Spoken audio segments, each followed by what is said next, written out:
اعوذ باللہ من الشیطان اللعین الرجیم بسم اللہ الرحمن الرحیم رب اشرح لی صدری ویسر لی امری واحلل عقدۃ من لسانی یفقهوا قولی ان اللہ وملائکتہ یصلون علی النبی یا ایہا الذین آمنوا صلوا علیہ وسلموا تسلیما۔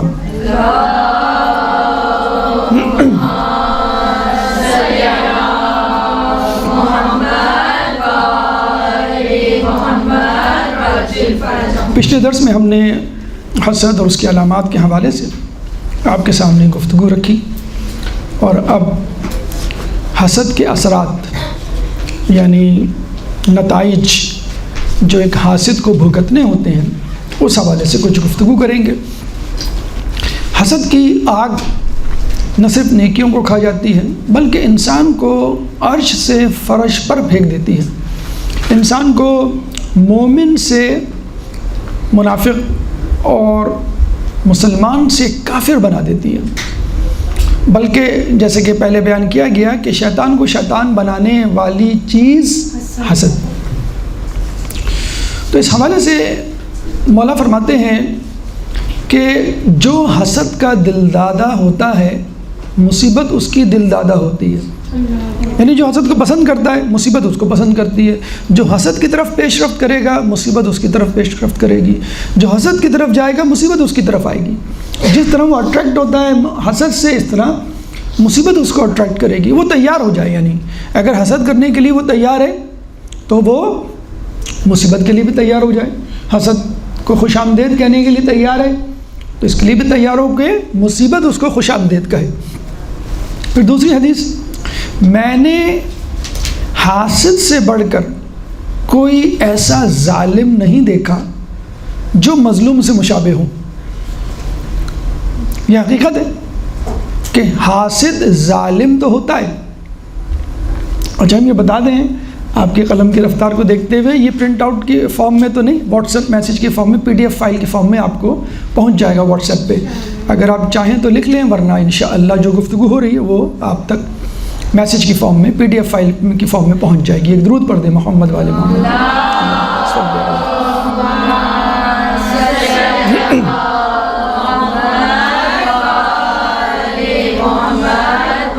تو جو حسد کا دل دادہ ہوتا ہے مصیبت اس کی دل دادہ ہوتی ہے۔ جو میں نے مولا فرماتے ہیں کوئی ایسا حاسد نہیں دیکھا، حسد کرنے والا، میں نے کوئی ایسا شخص نہیں دیکھا کہ جو حسد کرتا ہو اور ظالم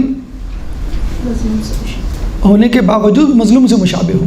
یعنی حاسد ظالم تو ہوتا ہے، ظلم تو کرتا ہے، نقصان تو پہنچاتا ہے، لیکن جیسے کوئی شخص کسی کو تازیانہ مارتا ہے، غلطی سے تازیانہ اس کو بھی، جسے کہتے ہیں بعض اوقات کسی کو مارنے کی کوشش ہوتی ہے، چاقو سے حملہ ہوتا ہے، بعض اوقات وہی چاقو اس کے سینے میں اتر جاتا ہے مثلا۔ نمبر 3، بلکہ یہ بھی آیا ہے، یعنی اپنے کو نقصان کرتا ہے، بعض اوقات اپنے کو پہلے نقصان کرتا ہے دوسرے کو بعد میں۔ امام کی روایت ہے کہ حاسد دوسرے کو نقصان پہنچانے سے پہلے اپنے آپ کو نقصان پہنچا دیتا ہے۔ پہلے تو میں نے حاسد سے بڑھ کر کوئی ظالم نہیں دیکھا کہ جو مظلوم سے مشابہ ہو، یعنی ظالم بھی ہوتا ہے مظلوم بھی ہوتا ہے، ظلم کرنے والا بھی ہوتا ہے ظلم سہنے والا بھی ہوتا ہے، اور یعنی نقصان دینے والا نقصان اٹھانے والا بھی، اور ایسا نقصان اٹھانے والا کہ پہلے اس کو نقصان ہوگا بعد میں کسی کو۔ جیسے شیطان آدم علیہ السلام کو بعد میں جنت سے نکالا گیا، شیطان کو اللہ کے دربار سے پہلے نکالا گیا، آدم تو واپس آ گئے یا آ جائیں گے، یعنی توبہ قبول ہو گئی، اللہ کی بارگاہ میں واپس آ گئے، اللہ کی جنت میں انشاءاللہ اپنی نسل سمیت واپس آ جائیں گے، لیکن شیطان ہمیشہ کے لیے راندہ درگاہ۔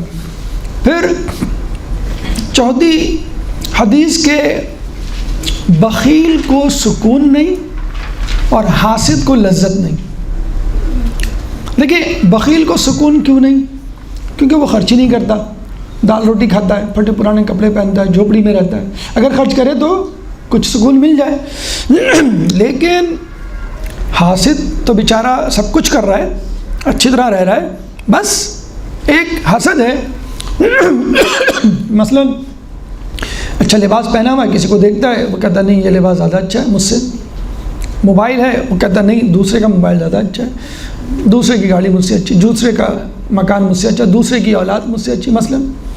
تو سب کچھ ہوتا ہے، انجوائے بھی کر رہا ہوتا ہے، لیکن لذت محسوس نہیں ہوتی اس انجوائمنٹ میں. کیوں؟ کہ وہ دوسروں کے بارے میں سوچ رہا ہوتا ہے. کتنے لوگ ایسے ہوتے ہیں بیچارے اتنی مشکل سے اچھا کپڑا، اچھا لباس، اچھا ڈریس سلواتے ہیں، جب شادی میں جاتے ہیں تو کہتے ہیں نہیں یہ لباس میری فلاں کزن یا میرے فلاں جو دوست اس نے زیادہ اچھا پہنا ہوا ہے. تو ساری جسے کہتے ہیں نا کہ آپ کی محنت پہ پانی بھر جاتا ہے. اب یہ چند واقعات آپ کے سماعت کی کوشش گزار کہ کس طرح حسد نے مسلمان کو کافر بنایا اور دوسروں کو نقصان پہنچانے سے پہلے خود اپنے آپ کو نقصان پہنچایا. ایک بادشاہ کا وزیر تھا، اس کو حسد ہو گیا ایک دوسرے وزیر سے، بلکہ وہ وزیر تو نہ تھا، ایک مسخرہ تھا جو بادشاہ نے اپنے دربار میں رکھا ہوا تھا. آج کل آپ نے دیکھا ہوگا فلموں میں، ڈراموں میں، کہانیوں میں، افسانوں میں کامیڈین ایک مزاحیہ کردار رکھا جاتا ہے کہ وہ لوگوں کو وقتاً فوقتاً ہنسائے. تو بادشاہ اپنے دربار میں کچھ کامیڈینز، آج کل تو ماشاءاللہ کامیڈینز پرینکس بناتے ہیں اور کروڑوں میں جسے کہتے ہیں کہ وہ کما رہے ہیں. تو ایک مزاحیہ کردار ہوتا تھا جو بادشاہ کو ہنساتا تھا. تو ایک بادشاہ کے دربار میں ایک کامیڈین، ایک مزاحیہ کردار، بادیہ نشین جسے کہتے ہیں نا کہ دیہاتی، اپنی سادگی اور اپنے بھول پن سے بادشاہ کو ہنساتا تھا اور بادشاہ ہنستا تھا اور بہت زیادہ ملتفت تھا اور اس پہ سونے چاندی جواہرات کی بھرمار کرتا تھا.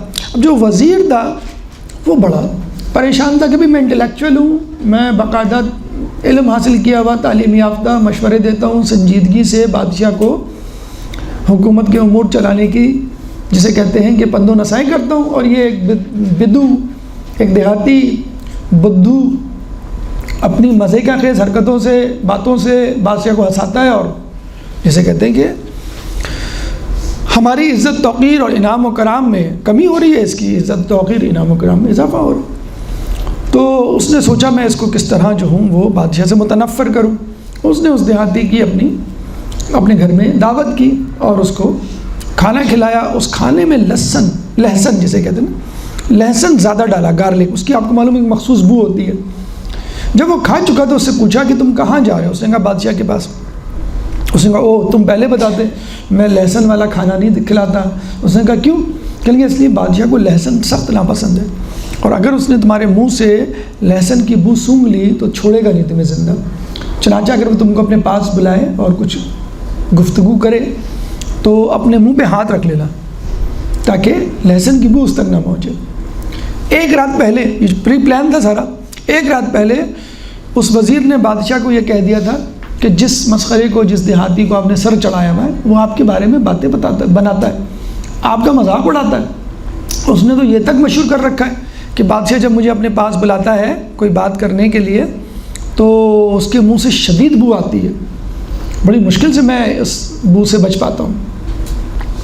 آپ چاہیں تو کل یہ تجربہ کر کے دیکھ لیے گا اس کو پاس بلا کے.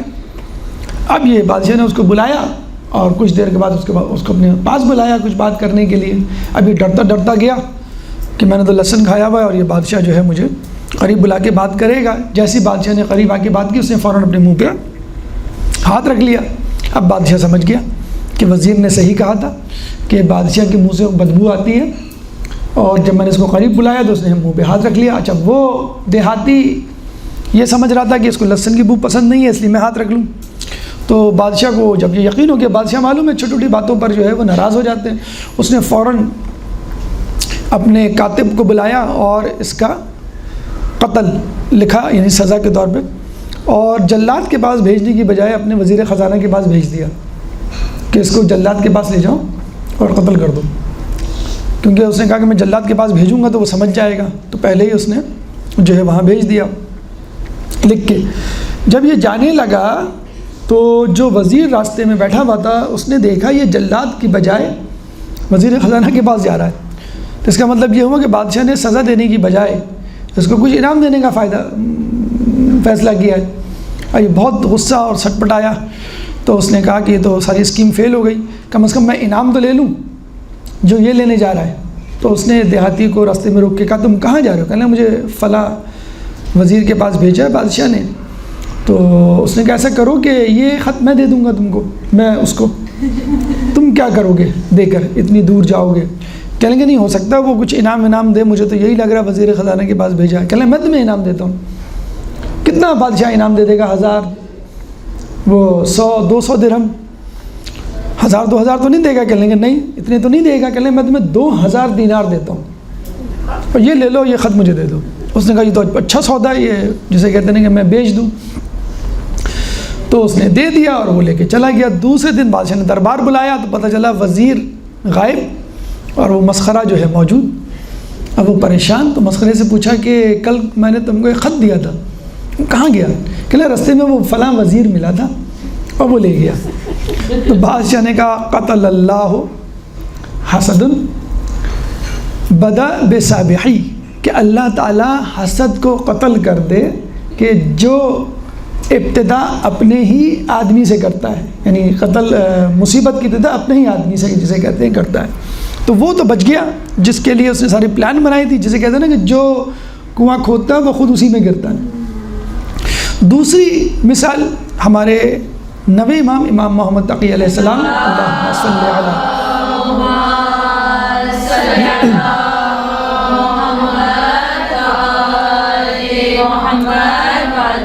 بہت مشہور واقعہ آپ نے شاید سنا بھی ہو کہ اس زمانے کا قاضی القضا تھا احمد ابن ابی داؤد. وہ محل میں موجود تھا. ایک چور کو لایا گیا. بادشاہ نے کہا بھائی اس کی سزا کیا ہوگی چور کی؟ تو قاضی القضا چیف جسٹس جسے کہتے ہیں، اس نے کہا کہ بھائی قرآن میں ہے السارق والسارقۃ یقطعوا ایدیہما، چور ہو کہ چورنی ان کے ہاتھ کاٹو، یعنی چور کا ہاتھ کٹے گا. سورہ مائدہ آیت نمبر 38، چیپٹر 5 ورس نمبر 38. تو اچھا اب یہ بات ہاتھ تو کٹے گا لیکن ہاتھ کہاں تک کٹے گا؟ تو اس نے سورہ مائدہ آیت نمبر 6 پڑھی کہ فَامْسَحُوا بِوُجُوهِكُمْ وَأَيْدِيكُمْ، کہ تم مسح کرو چہرے کا اور ہاتھ کا. کب؟ جب تم پانی نہ پاؤ. سورہ مائدہ میں چہرے کو اور ہاتھ کو دھونے کے بعد اور سر کا اور پیر کا مسح کرنے کے بعد کی جو آیت ہے کہ جب تمہیں پانی نہ ملے تو مٹی سے، پاک مٹی سے تیمم کرو. اور کیسے کرو؟ فَامْسَحُوا بِوُجُوهِكُمْ وَأَيْدِيكُمْ، کہ تم مسح کرو اپنے ہاتھ کا اور اپنے چہرے کا. تو میرے حساب سے کیونکہ ہم مسح ہتھیلی سے کرتے ہیں اس لیے ہاتھ جو ہے وہ ہتھیلی سے کاٹا جانا چاہیے. اب وہاں پہ ایک اور وزیر بیٹھا ہوا تھا، اس نے کہا نہیں، اسی آیت میں اگر آپ شروع سے پڑھیں سورہ مائدہ کی آیت نمبر 6 تو اللہ تعالیٰ فرماتا ہے فَاغْسِلُوا وُجُوهَكُمْ وَأَيْدِيَكُمْ إِلَى الْمَرَافِقِ، کہ تم دھو اپنے چہرے کو اور اپنے ہاتھوں کو کوہنیوں تک. تو اس کا مطلب ہے دھونا کوہنیوں تک ہے اور یہ مقدم ہے. اگر پانی نہ ملے تو پھر ہم مسح کریں گے. تو یہ اصل ہے، وہ اس کی فرع ہے. چنانچہ ہمیں ہاتھ جو ہے وہ کوہنیوں سے کاٹنا چاہیے. اب 2 گروہ بن گئے، ایک کہتا تھا کہ ہتھیلی سے کاٹا جائے ہاتھ، ایک کہتا تھا کوہنی سے کاٹا جائے. اب پریشان بادشاہ کے کیا کرے؟ تو کہا کہ بھائی مشکل کشا کے جو فرزند ہیں ان کو بلاؤ، وہ اس مشکل کو حل کریں گے. جب وہ آئے تو انہوں نے کہا کہ ہاتھ نہ تو ہتھیلیوں سے کٹیں گے نہ ہی کوہنی سے، بلکہ 4 انگلیاں کاٹی جائیں گی. تو بادشاہ نے کہا دلیل میں حدیث پیش کی کہ جس میں رسول نے فرمایا کہ اعضائے سجدہ 7 ہیں، پیشانی، 2 ہاتھ، 2 گھٹنے، 2 پاؤں. اگر ہم چور کا ہاتھ کاٹ دیں گے تو وہ سجدے کی ایک عضو سے محروم ہو جائے گا اور وہ سجدہ نہیں کر پائے گا. حالانکہ اللہ تعالیٰ قرآن میں فرماتا ہے ان المساجد للہ، سورہ جن آیت نمبر 18، سورہ جن قرآن کا 72واں سورہ، چیپٹر 72 ورس نمبر 18. ان المساجد للہ، بے شک عضو یا سجدے کی جگہیں، مساجد سجدہ کرنے کی جگہ یعنی مسجد کی جمع ہے مساجد. تو اہل سنت حضرات اس کو فقط مسجد لیتے ہیں جو ہم جہاں نماز پڑھتے ہیں، حالانکہ مسجد سجدہ سے نکلا ہے نا، سجدہ کرنے کی جگہ. مسجد اور مساجد جمع. ان المساجد للہ، تو سجدہ کرنے کی جگہیں مقام بھی ہو سکتا ہے اور وہ خود عضو بھی ہو سکتا ہے. سجدہ کرنے کی جگہیں یعنی یہ جو 7 جگہیں ہیں یہ اللہ کے لیے ہیں. چنانچہ ہاتھ انگلی سے کٹے گا تاکہ اس کے اعضائے سجدہ میں سے ایک عضو جو ہیں وہ باقی رہے، اور امام نے اس کو باقاعدہ قرآن سے ثابت بھی کیا. جب قاضی القضاء نے یہ دیکھا تو کہتے ہیں 3 دن تک وہ حسد کی آگ میں جلتا رہا کہ میری بے عزتی ہو گئی، اور وہ بے عزتی چلی رہی تھی ماشاءاللہ بہت پہلے سے، جب سے امام تقی، بلکہ ہمارے ہر امام کو دیکھا جائے حسد کے مارے ہی قتل کیا گیا. تو اس نے ایک دن جا کے، بلکہ تیسرے دن جا کے بادشاہ کو کہا کہ آپ کو معلوم نہیں، پوری سلطنت میں یہ بات مشہور ہے کہ پہلے تو وزراء اور قاضی القضاء اس قابل نہیں تھے، اب تو ہم یہ سمجھتے ہیں خود بادشاہ اس قابل نہیں ہے کہ اپنی کرسی پہ رہے، امام کو ہونا چاہیے بادشاہ کی کرسی پہ. جب بادشاہ نے یہ سنا تو وہ چراغاں ہو گیا. اب تک تو وہ سمجھ رہا تھا کہ وزیر کی جگہ لے رہے ہیں، جب اس کو پتہ چلا کہ میری جگہ لے رہے ہیں تو آپ کو معلوم ہے بادشاہ کا کیا ری ایکشن ہوتا ہے، تو اس نے ان کو شہید کروا دیا. تو آپ نے دیکھا قتل کرنے سے بھی انسان دریغ نہیں کرتا جو انسان کا حسد ہوتا ہے. جو ایک روایت ہمارے 8ویں امام سے بہار میں موجود ہے، اللہم صلی علی محمد.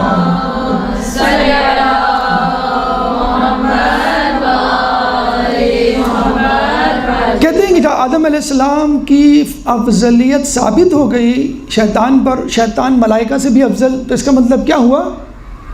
آدم علیہ السلام تمام لوگوں سے افضل. اب یہ خیال ان کے دل میں جاگزی ہوا، بالکل وہی انداز جو کہ موسیٰ علیہ السلام جب کوہ طور سے تختیاں لے کر آ رہے تھے تو ان کے دل میں یہ خیال آیا کہ مجھ سے بڑا صاحب علم، صاحب فضیلت اس دنیا میں کوئی نہیں. میں خدا سے ملاقات کر کے آ رہا ہوں، خدا سے کلام کر کے آ رہا ہوں اور تختیاں لے کر آ رہا ہوں.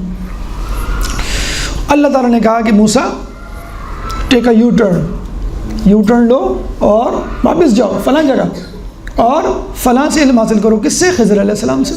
تو ان کو پتہ چلا کہ میرا علم تو کچھ بھی نہیں، مطلب مونٹیسری ایک بچہ جو ہوتا ہے اس کی طرح وہ کہہ رہے ہیں کہ بھائی خاموش ہو جاؤ، اب نہیں بولنا، اگر اب بولا تو میں تمہیں کلاس روم سے جیسے کہتے ہیں بچے کو نکال دیں گے. 3 مرتبہ انہوں نے اصول توڑا، پھر ان کو کہا ھذا فراق بینی و بینکم، اب میرے اور تمہارے درمیان جدائی، بس اب میں زیادہ نہیں برداشت کر سکتا تم کو. کتنا مطلب عجیب انداز تھا خضر علیہ السلام کا، اور موسیٰ علیہ السلام جیسے نبی کو وہ ڈانٹ رہے ہیں کہ تم نے جو ہے وہ خلاف ورزی کی 3 مرتبہ.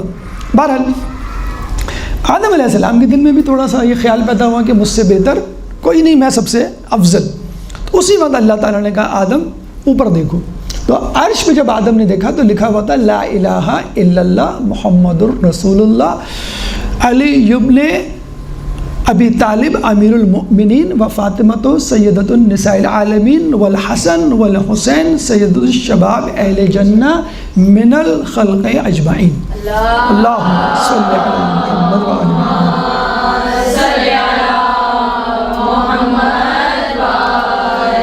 محمد. کوئی خدا نہیں سوائے اللہ کے، محمد اس کے رسول، علی ابن ابی طالب مومنین کے امیر، جناب سیدہ جنت کی عورتوں کی سردار، حسن حسین جنت کے نوجوانوں کے سردار، تمام مخلوقات میں. پھر آدم علیہ السلام نے کہا یہ کون لوگ ہیں جن کے بارے میں اتنی فضیلت اور اتنی بڑی باتیں؟ تو اللہ نے کہا کہ یہ تمہاری نسل سے ہیں لیکن تم سے اور تمام خلائق سے افضل ہیں. اگر یہ نہ ہوتے نہ میں تم کو پیدا کرتا، نہ جنت دوزخ کو پیدا کرتا، نہ زمین و آسمان کو پیدا کرتا.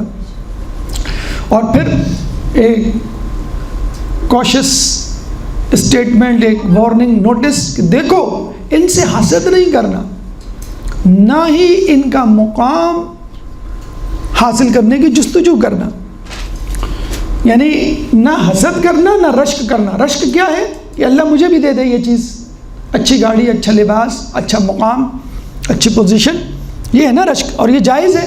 لیکن اہل بیت کے لیے یہ ناجائز ہے. اہل بیت کے مقام کی تمنا کرنا حرام ہے کہ اللہ ہمیں بھی پنجتن پاک نعوذ باللہ یا چاردہ معصوم، وہ مقام، یہ رشک یہاں پر نل اینڈ وائڈ ہے. تو اللہ نے حسد سے بھی منع کیا. اور امام رضا خود فرماتے ہیں کہ آدم نے ان کو اس نظر سے دیکھا جس نظر سے نہیں دیکھنا چاہیے تھا، اور ان کے مقام کی تمنا کی. بھی اس وقت تو نہیں معلوم تھا نا بھئی یہ کون لوگ ہیں، کیا ہیں. جیسے شیطان نے بھی انڈر اسٹیمیٹ کیا تھا آدم کو بھی یہ کیا ہے کون ہے، بعد میں پتہ چلا کہ واقعی یہ مجھ سے افضل۔ پھر جو ہے حوا علیہ السلام نے بھی کہتے ہیں کہ خاتون قیامت، خاتون جنت کا مقام حاصل کرنے کی، جسے کہتے ہیں کہ ایک تمنا، ایک خواہش جسے کہتے ہیں، ان کے دل میں آئی۔ اسی وجہ سے، ان کی اس لغزش کی وجہ سے اللہ تعالی شیطان ان پر مسلط ہوا، جو شجر ممنوعہ کے پاس لے کر گیا، شجر ممنوعہ کھایا اور پھر وہ جنت سے نکالے گئے۔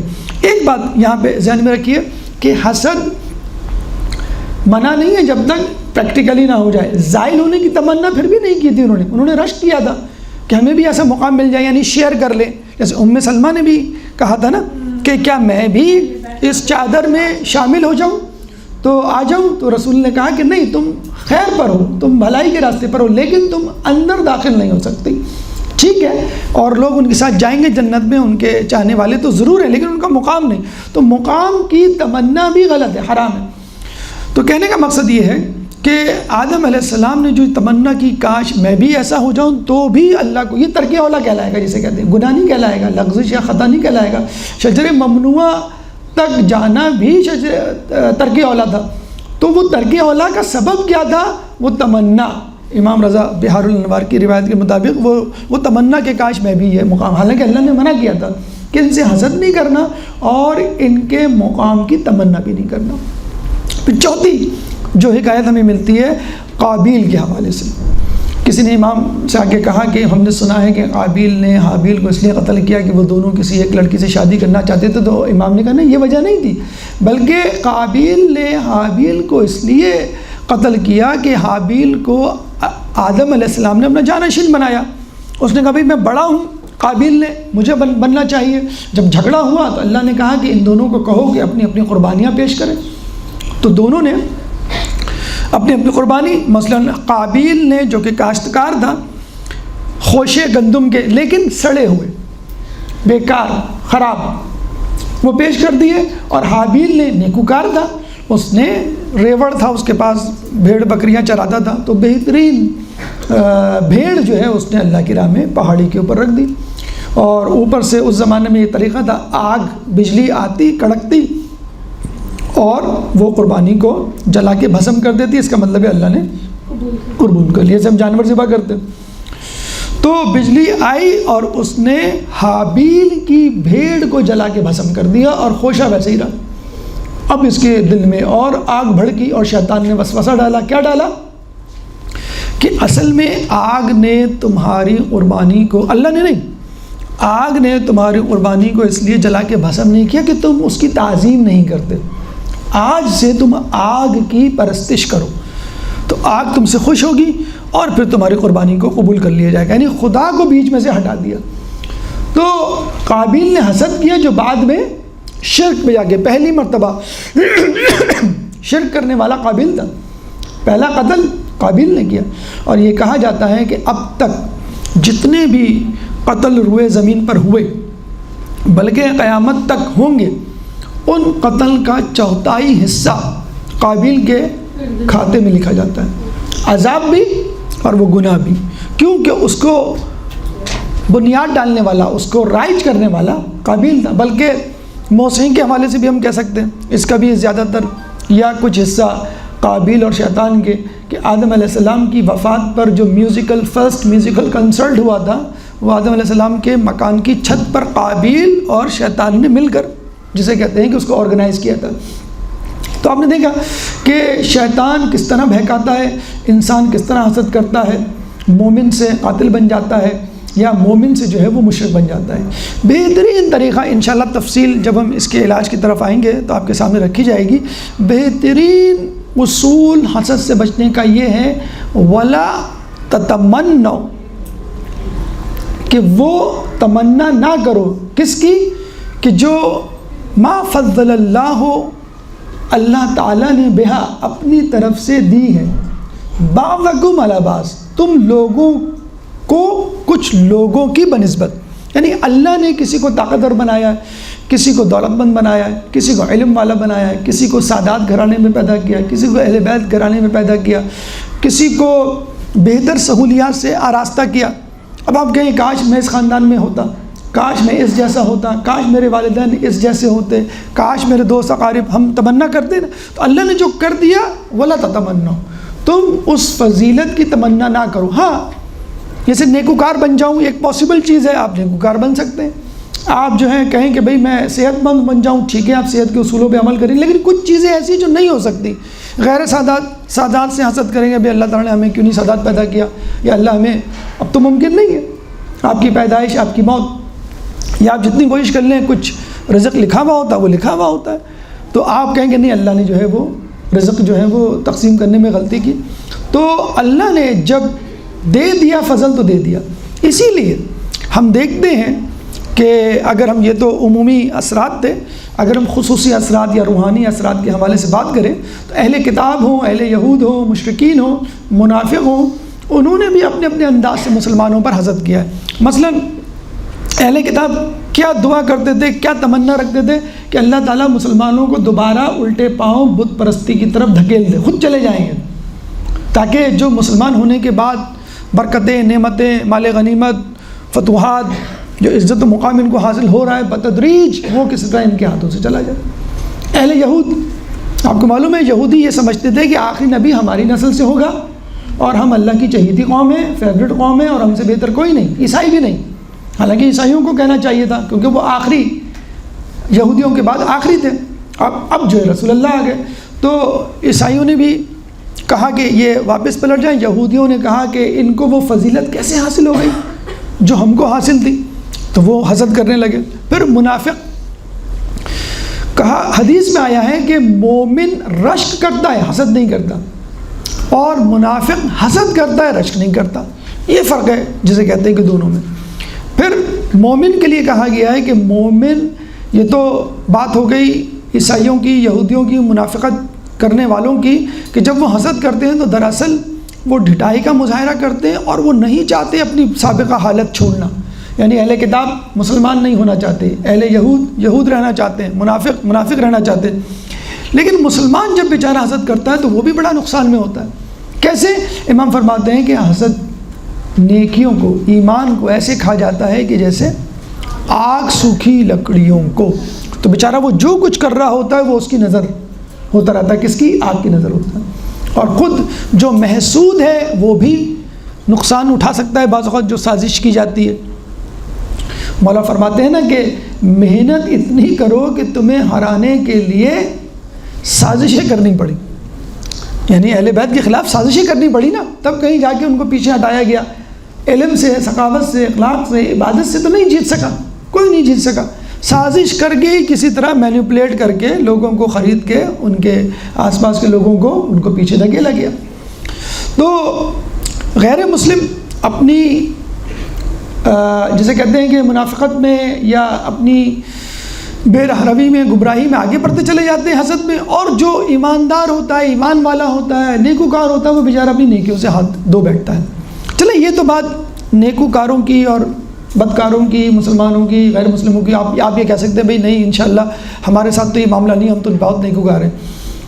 حسد کا ایک فائدہ، نقصان جو اس وقت نظر آ رہا ہے ہمارے معاشرے میں، بیماریاں، جسمانی جسے کہتے ہیں کہ اثرات۔ دیکھیے مولا کا قول ہے کہ جسم کی سلامتی حسد کی کمی کی نشانی ہے، یعنی جو جتنا زیادہ صحت مند ہوگا سمجھ جاؤ کہ وہ حسد کم کرتا ہے۔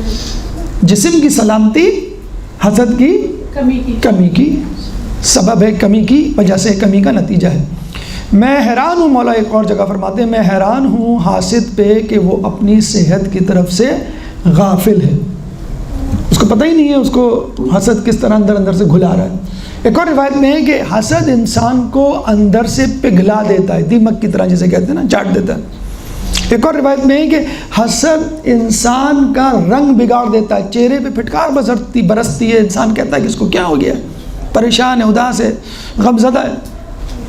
ایک اور جگہ آیا ہے حسد انسان کے جسم کو کمزور کر دیتا ہے۔ ایک اور جگہ آیا کہ حسد انسان کے دل کو کمزور کر دیتا ہے۔ اگر یہ باتیں نہیں سمجھ میں آ رہی تو آپ معاشرے میں ذرا نظر دوڑائیے، کسی کو ڈائبٹیز ہے، کسی کو ہائپر ٹینشن ہے، کسی کو السر ہے، کسی کو جوڑوں کو، کچھ بھی ہے، اس کے پیچھے گھوم پھر کے اسٹریس، ٹینشن، ہائپر ٹینشن میں تو ٹینشن آتا ہی ہے، تو آف کورس ہائپر ٹینشن کی وجہ سے بلڈ ویسلز اکڑ جاتی ہیں، کانٹریکٹ ہو جاتی ہیں، کمپریس ہو جاتی ہیں، ہائپر ٹینشن ہو جاتا ہے۔ ڈائبٹیز، شوگر کھانے سے تو ہوتا ہے، لیکن کہتے ہیں کہ stress is one of the main factor. Peptic ulcer ایک اہم ترین وجہ، اسٹریس کی وجہ سے ایسیڈیٹی زیادہ ہوتی ہے۔ اسٹریس جس کو ہوتا ہے وہ کھاتا بھی زیادہ ہے، چاکلیٹ وغیرہ کہتے ہیں کہ زیادہ کھاتے ہیں ایسے لوگ، اور اس سے ٹینشن اسٹریس کم ہوتا ہے، اور لیکن السر ہو جاتا ہے۔ آج کل کی جو بیماریاں ہیں، اچھا پھر ہائپر ٹینشن ہوا، پھر ہائپر ٹینشن سے خون کی نالیاں سکڑی، ہلکا سا بھی پریشر بڑھا، آپ نے کوئی خبر سن لی کسی کے پاس ہونے کی، کسی کی شادی کی، کسی کی ترقی کی، تو ایک دم سے غصے میں انسان آ جاتا ہے۔ تو اس سے کہتے ہیں کہ خون کی جو باریک نالیاں برین کی ہوتی ہیں، جب وہ پھٹتی ہیں تو برین ہیمریج، اور ہارٹ میں ہارٹ اٹیک۔ یہ brain haemorrhage, heart attack, angina, M آئی کتنا کامن ہے، شوگر کتنی کامن ہے۔ آج آپ stress, tension, that is because of حسد، جیلسی کی وجہ سے وہ نکال دیں تو یہ سب بیماریاں آدھی سے زیادہ ختم ہو جائیں۔ تو حسد نہ صرف روحانی طور پہ خطرناک ہے، حسد جسمانی طور پہ بھی خطرناک ہے۔ اور آخر میں اگر آپ دیکھیں، یہ تو ہم نے انفرادی اجتماعی معاملات کی بات کر لی، اگر آپ اسلام میں تفرقے رکھنا، تنزلی کی ابتدا دیکھیں تو اس کی وجہ ہی حسد۔ تاریخ طبری جلد نمبر 1، ایک شخص نے ابن مسعود سے کہا کہ میں نے سنا ہے کہ آپ لوگوں کو یہ کہتے پھر رہے ہیں کہ لوگوں نے خلافت کو ہم سے ظلم اور حسد کی وجہ سے چھینا۔ تو ابن عباس نے کیا کہا؟ ابن عباس نے کہا کہ جہاں تک بات ہے ظلم کی وہ تو سب پر عیاں ہیں، اور جہاں تک بات ہے حسد کی تو ہم آدم علیہ السلام کی اولاد ہیں، اگر محسود ہوں تو اس میں حیرت کی کیا بات؟ اگر کوئی ہم سے حسد کرے تو آدم پہ بھی تو حسد کیا گیا، اور جس وجہ سے کیا گیا وہی وجہ ہمارے ساتھ بھی۔ بلکہ سوال کرنے والے نے یہ پہلے کہا کہ لوگوں نے تم لوگوں میں بنی ہاشم میں خلافت رکھنے سے اس لیے انکار کیا کہ لوگ نہیں چاہتے کہ نبوت اور خلافت ایک جگہ جمع ہو جائے۔ تو بات یہ، اس کا مطلب ہے بات وہی ہو گئی کہ وہ نہیں چاہتے بھی نبوت میں تو بڑھ گئے، اب تو ہمارا اللہ سے کوئی راستہ تو نہیں ہے، رابطہ تو نہیں ہے کہ ہم نبوت کینسل کروا دیں، ہاں خلافت پہ تو قبضہ کر سکتے ہیں۔ تو یہ حسد تھا جس کی وجہ سے مولا علی کا جو حق خلافت ہے وہ غصب کیا گیا۔ پھر کربلا میں آ کے آپ دیکھیں کیا تھا عمر سعد کے پیچھے موٹیویشنل فیکٹر جس نے اس کو دھکیلا کربلا کی جنگ میں؟ شمر ذل جوشن کا حسد۔ وہ کربلا کے میدان میں آنے تک کنفیوز تھا کیا کروں کیا نہ کروں، اور اس نے خط لکھا ابن زیاد کو کہ امام کہہ رہے ہیں کہ مجھے چھوڑ دو، کہیں اور جانے دو، ٹھیک ہے، میں اپنی طرف سے لکھ دیا اس نے۔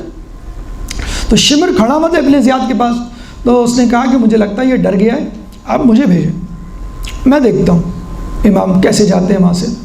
تو ابن زیاد نے لکھ کے بھیج دیا کہ اگر تم یہ کام نہیں کر سکتے تو سپہ سالاری شمر کو دے دو، اور جو انعام تمہارا تھا اب وہ شمر کو ملے گا، یعنی رائے کی گورنری۔ کہتے ہیں عمر سعد اس حسد کی وجہ سے دوبارہ پلٹ گیا کہ میں رائے کی گورنری تجھے نہیں دوں گا، تجھے نہیں لینے دوں گا۔ اور پھر جو ہے وہ یہی تو بات تھی، جب خولی سے پوچھا گیا کہ تو بی بی سکینہ کے گوشوارے چھین رہا ہے، رو بھی رہا ہے، تو اس نے کہا کہ رو اس لیے رہا ہوں کہ اہل بیت کے خانوادے کی بچی ہے، اور چھین اس لیے رہا ہوں کہ میں نہیں چھینوں گا تو کوئی اور چھین لے گا۔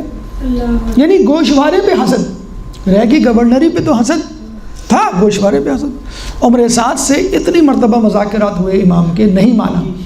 امام نے ایک یہ کہتے ہیں نا کہ آخر میں آپ کسی سے پوچھتے ہیں بھائی سیریسلی بتاؤ مسئلہ کیا ہے، تو امام نے آخر میں اس سے پوچھا آخر مسئلہ کیا ہے جس کی وجہ سے تو میرے قتل کے در پہ ہے، یعنی کھل کے بتا۔